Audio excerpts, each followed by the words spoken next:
Grassland glory. 1997 was an amazing year. It was probably the heat wave and drought in the spring that removed competitors, but the acid grasslands have produced an exceptional show of flowers. Vast sheets of sheep's sorrel in a multitude of reds, followed by a yellow blaze of ladies' bedstraw and then white daisies, yarrow and many more besides. The newly cleared areas are progressing very well and the prospects are good.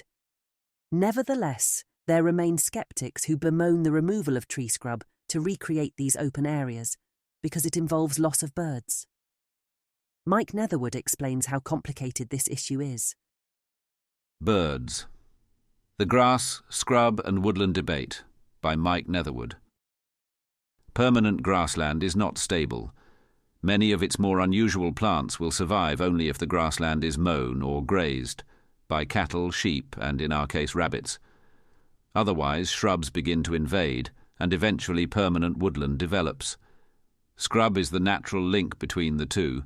Scrub is a mixture of bushes and tree seedlings at various stages of growth. It is generally fairly open and therefore has a rich flora. The wildlife may be richer in scrub and on the edge of woodland than in the heart of the wood itself because of this wider variety of plant species. Mitcham Common scrub tends to be dominated by hawthorn. Here the breeding bird population is a mix of woodland species like song thrush, robin, bullfinch and chaffinch and birds of a more open habitat like whitethroat, linnet and at one time red-backed shrike. Dense thorn is a valuable bird habitat and it provides safe breeding and roosting sites as well as berries for the winter months.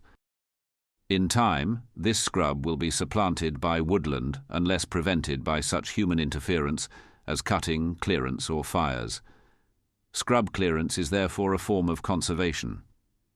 Since we started ringing birds here on the Common in 1984, it has become noticeable that certain of the species that belong to one type of vegetation have gradually disappeared as that type was replaced by another, less suitable type.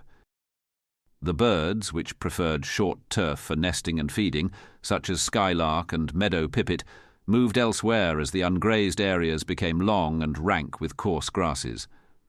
Regular fires on the Common have reduced gorse scrub where stonechats, now rare, and linnets preferred to nest. As the scrub has become woodland, lesser whitethroats have decreased, although a population of common whitethroats increasingly uses the scattered woodland edges. Woodland birds have not necessarily increased during this succession. The rapid growth of the hawthorns and birch create a canopy which prevents the penetration of light necessary for growth. There is thus no undergrowth on the woodland floor. The only birds which do not appear to be affected are those at the top of the food chain: the kestrel, an open ground feeder, and the sparrowhawk which hunts woodland edges and glades.